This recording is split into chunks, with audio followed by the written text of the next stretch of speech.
बसवण्णांनी मानवी शरीराला मंदिर म्हणून संबोधले। मानवी शरीरातील पाय हे मंदिराचे खांब आहेत, धड हे मंदिराचे शिखर आहे आणि डोके हे कळस आहेत। 12व्या शतकात त्यांनी मानवाला इष्टलिंग धारण करण्यास सांगितले। अशा पद्धतीने त्यांनी देवाला भक्ताच्या हातात दिला असं प्रतिपादन गिरीश जखोटिया यांनी केलं। वीरशैव विजनतर्फे बसव व्याख्यानमालेचं पहिलं पुष्प गुंफताना ते बोलत होते। या प्रसंगी मंचावर प्रवीण स्वामी, सोलापूर जिल्हा नागरी बँक असोसिएशनचे अध्यक्ष प्रकाश वाले, दक्षिण सोलापूर शिक्षण मंडळाचे अप्पासाहेब कोथली, अण्णासाहेब कोथली, वीरशैव विजनचे संस्थापक अध्यक्ष राजशेखर बुरकुले, उत्सव समिती अध्यक्ष विजयकुमार बेराजदार यांची उपस्थिती होती। 21व्या शतकात स्त्रियांना आरक्षण देण्याचा प्रयत्न सुरू आहे, मात्र बसवण्णांनी तो 12व्या शतकातच अनुभव मंडपाने स्त्रियांना प्रवेश दिला होता। ते खरे स्त्री आरक्षणाचे जनक आहेत असं प्रतिपादन त्यांनी केलं। आपला देश प्रजासत्ताक झाला हे सांगण्याचं एक कारण।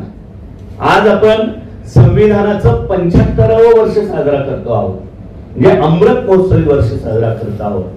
पण त्याचा इतिहास, त्याचा बेस जर बघितला तर महात्मा बसवेश्वराच्या अनुभव मंडपामध्ये होता। त्यांनी यावर्षी सांगितलं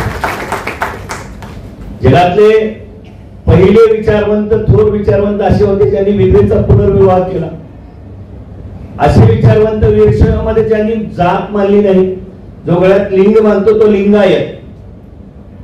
त्यांच्या अनुभव मंडपामध्ये ज्याला जगातली पहिली संसद म्हटली जाते, त्या अनुभव मंडपामध्ये महिलांना आरक्षण आणि महिलांना मानाचं स्थान हे त्यांनी 12व्या शतकामध्ये आपल्या अनुभव मंडपाच्या माध्यमातून सिद्ध केलेलं होतं, प्रत्यक्षात आणलेलं होतं आणि त्याचा उल्लेख किंवा तीच।